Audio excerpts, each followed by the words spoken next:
Anti terrorist front India के राष्ट्रीय अध्यक्ष एवं विश्व हिंदू तख्त वीरेश शांडिल्य को जान से मारने की गंभीर धमकी मिली है। अज्ञात कॉलर ने उन्हें फोन पर धमकी दी है कि तेरे शहर आ गए हैं, तेरे घर आज ग्रेनेड फेंकेंगे और तुझे गोली मारेंगे। इस धमकी के बाद शांडिल्य ने हरियाणा और पंजाब के डीजीपी सहित अन्य उच्च पुलिस अधिकारियों को तत्काल शिकायत भेजी है और उनके निवास व कार्यालय पर सुरक्षा व्यवस्था मजबूत करने की मांग की है। शांडिल्य ने पुलिस को भेजी शिकायत में भारतीय नंबर से आई धमकी की रिकॉर्डिंग भी पुलिस को भेजी। वहीं उन्होंने कहा कि वो गीदड़ भक्तियों से डरने वाले नहीं है, लेकिन पुलिस को पूरी तरह चौकस रहना चाहिए।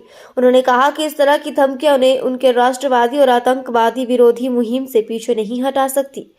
गौरतलब है कि इससे पहले भी अंबाला पुलिस ने शांडिल्य को धमकी देने वाले खालिस्तानी तत्वों और भिंडरावाला समर्थकों को गिरफ्तार कर उनके खिलाफ कानूनी कार्रवाई की थी और अंबाला पुलिस शांडिल्य को मिली दर्जनों नंबरों से धमकियों के मामले में जांच कर रही है। शांडिल्य ने कहा कि भले ही पुलिस धमकी देने वाले आरोपियों को गिरफ्तार कर रही है, लेकिन धमकी देने वालों के तार कहां जुड़े हैं, इस बात की तह तक पुलिस नहीं पहुंच रही, जो गंभीर सवाल खड़े करता है। और ये अपने आप को सबसे बड़ा अवरोधक मैं ये मानता हूं कि वीरेश शांडिल्य के संगठन को एंटी टेररिस्ट इंडिया को और मुझे समझने लगे। इस सिलसिले में लगातार मुझे धमकियों का, मौत के घाट उतारने की धमकियों का, घर में घुस के मारने की धमकियों का, परिवार को मारने की धमकियों का सिलसिला जारी है। पुलिस अब तक इसमें 3 आदमी गिरफ्तार भी कर चुकी है अलग अलग केसेस में। लेकिन आज सुबह जब मैं घर में था अपने, तो मुझे एक धमकी आई कि तेरे ऊपर ग्रेनेड अटैक करेंगे, हम तेरे शहर के अंदर आ चुके हैं। यह एक गंभीर विषय है और मैं समझता हूं कि स्टेट के साथ साथ, हरियाणा पंजाब स्टेट के साथ साथ जो कनेक्टेड स्टेट है उनको भी और सेंट्रल गवर्नमेंट को भी। देखिए, आज मैं ये महसूस करता हूं कि मनोरंजन कालिया के ऊपर जिस तरह उनको मारने की साजिश की गई, कितना बड़ा उनके ऊपर ग्रेनेड अटैक हुआ और थानों में ग्रेनेड अटैक हो रहे हैं। एक टेरर फैलाने की मुहिम, एक दहशत फैलाने की मुहिम, एक पंजाब में और देश में आतंकवाद लाने की मुहिम, ये खालिस्तानी मूवमेंट, इनका मुख्य एजेंडा यही है।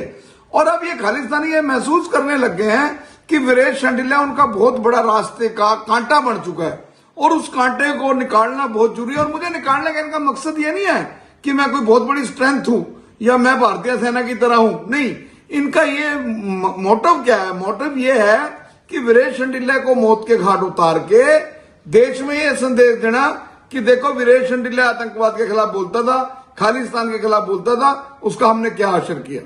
तो मैं तो देश के गृह मंत्री अमित शाह जी से भी, हरियाणा के चीफ मिनिस्टर से, नायब सैनी जी से, पंजाब के चीफ मिनिस्टर से और पंजाब के गवर्नर से, क्योंकि वो चंडीगढ़ के एडमिनिस्ट्रेटर हैं, मैं हर वक्त इन स्टेट्स में घूमता हूं। हिमाचल में अभी मैं जाके आया, खालिस्तान के खिलाफ बहुत बड़ी मैं मूवमेंट छेड़ के आया, जिस तरह हिमाचल की बसों पे अटैक किया जा रहा था। और उसके बाद लगातार मैंने भारत माता के पोस्टर क्या लगा दिए हिमाचल की बसों पर।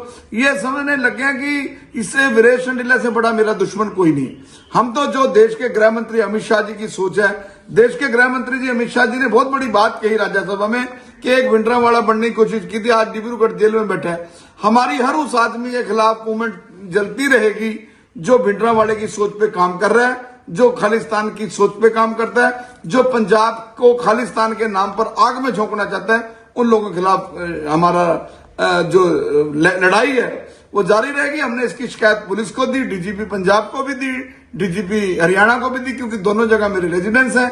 तो मैं उम्मीद करता हूं और मैं ये इन्वेस्टिगेशन एजेंसियों से मांग करता हूं, आई वाश ना करें। देखिए, मैं मरने से नहीं डरता, लेकिन अगर स्टेट गवर्नमेंट के लैप्सेस, मुझे जो 2 आदमी 3 आदमी पकड़े गए, मुझे ऐसा लगता है कि इन्वेस्टिगेशन एजेंसियां फेयर इन्वेस्टिगेशन करने की बजाय खालिस्तानियों को प्रोटेक्ट करने का काम कर रही है। That is very bad. जो लोग अमित शाह जी की और मोदी जी की सोच पर काम कर रहे हैं, जो राष्ट्र की को मजबूत करने की काम कर रहे हैं, जो खालिस्तान को चुनौतियां दे रहे हैं, जो खालिस्तानियों को बता रहे हैं कि आज भी भगत सिंह इस देश में है, तो उनको कम से कम सरकारी एजेंसियां मरवाने का काम न करें और तय तक जाएं, लॉजिकल एंड तक पहुंचे। इनका लॉजिकल एंड क्या है? धमकियां देने वालों का एजेंडा क्या है? धमकियां कौन दे रहा है? क्या उनको कहां से फंडिंग हो रही है? वो क्यों धमकियां दे रहे हैं? उनका लॉजिक क्या है? अगर मुझे धमकियां आ रही हैं तो वो खालिस्तानी मूवमेंट चलाने वाले कौन लोग हैं, उनके पीछे कौन है, उनकी बैकग्राउंड क्या है, उनके प्रीवियस इंसिडेंट क्या है, ये सारी इन्वेस्टिगेशन एजेंसियों को जांच करनी चाहिए। और मैं तो हरियाणा के मुख्यमंत्री से मांग करूंगा कि एसपी साहब अम्बाड़ा के कह देते हैं कि 506 का प्रावधान है, अभी तक हरियाणा सरकार ने नोटिफिकेशन नहीं की। नायब सैनी जी को तुरंत नोटिफिकेशन करनी चाहिए। सुमिता मिश्रा जी जो होम सेक्रेटरी हैं उनको तुरंत नोटिफिकेशन जारी करनी चाहिए। आज मैंने चिट्ठी भी लिखी है सीएम साहब को और होम सेक्रेटरी को।